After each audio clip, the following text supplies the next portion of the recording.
Hey, welcome to another episode of DIYCarModz. I'm Jeff, and in this video I'm going to go over the LED resistor harness I make. Now, this resistor harness is compatible with the majority of all newer Honda vehicles, from Accord to Fit to Odyssey, CR-V, and so forth. Any vehicle that uses this kind of plugs right here, or this plug right here, for instance, these are some for the Accord. But as you can see, it's direct plug and play. There's no cutting involved. No T-tapping, no nothing, no tools required to install. And in the back are 3M VHB tape, double-sided tape, so which are really good quality and they stick very well.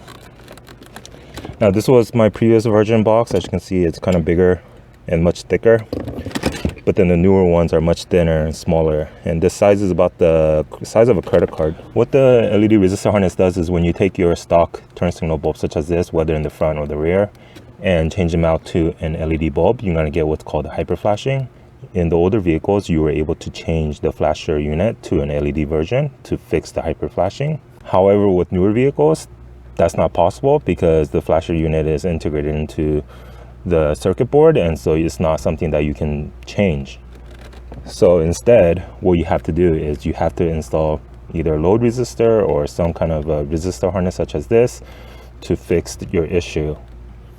Now, majority of the ones that's available in the market, you're going to have to install load resistors per each socket that you changed out to LED for the turn signals. But however, with this one, you just have to install it on the rear turn signal wire harness, and it will fix up to 4 turn signals, so 2 up front and 2 in the back. It doesn't matter if you don't have LEDs in the back, you only have it in the front, you still install this in the back and it will fix the front. Or if you don't have the front to LED and just the rear, same thing, you just install in the rear and it'll fix that as well. All right, so here is the installation. Right here, top right here is the turn signal. This is the brake and this is the reverse right here. So I'm gonna remove the socket for the turn signal, like that. And then I'm going to take one of the resistor box and connect the plug that you just took out to this socket right here, like that. And then on the opposite end, there's a plug that you stick back into the original socket, like that. And so that completes the installation for here. Now you see this resistor box.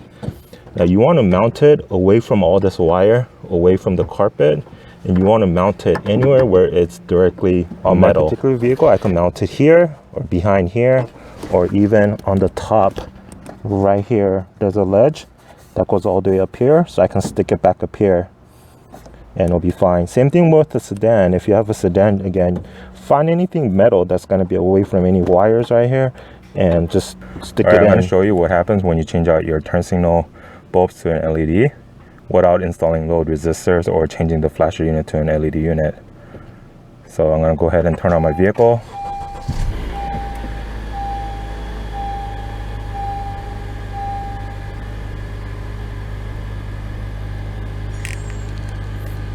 Right, and so my right turn signal right now has that resistor box installed.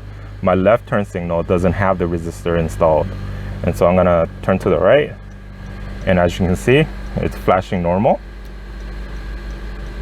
And I'm going to turn to the left that doesn't have the load resistor, and you see how it flashes really fast. And I'll show you what it looks like in the outside. And there you go. This side is with the resistor installed, and this right here is without the resistor. And here is a quick demo to show how hot this resistor box gets and why it's important to mount it away from any carpet, wires, plastic, and you always want to mount it on a metal surface. As you can see, the turn signal has been on for about a minute right now, and I'm gonna take a reading.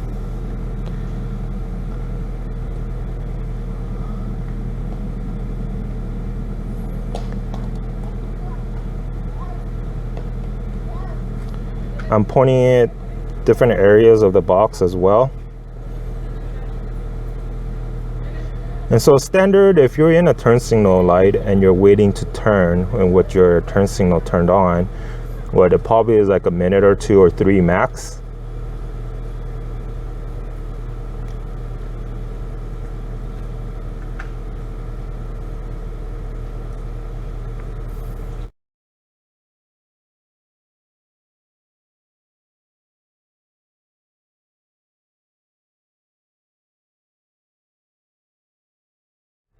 Okay, so yeah, it goes up by a little bit.